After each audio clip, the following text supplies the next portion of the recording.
आज एक historic journey शुरू हो चुकी है। हजारों श्रद्धालु भोलेनाथ के दर्शन के लिए रवाना हो चुके हैं।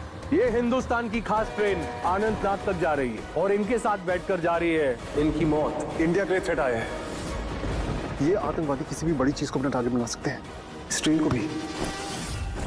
मैं ये नहीं जानती भरनी कि क्या होने वाला है, कैसे होने वाला है, कहाँ होने वाला है। तो चाहे दुश्मन कितना भी शातिर हो, मैं उसका पता लगा के उसका नामो निशान मिटा दूंगी।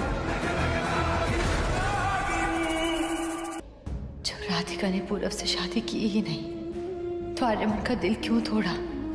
क्यों उसे बिना वजह दिए शादी वाले दिन चली गई? आज तक वजह नहीं दी। आर्यमन उससे इतना प्यार करता है कि उसे मेरा प्यार कभी नजर ही नहीं आया।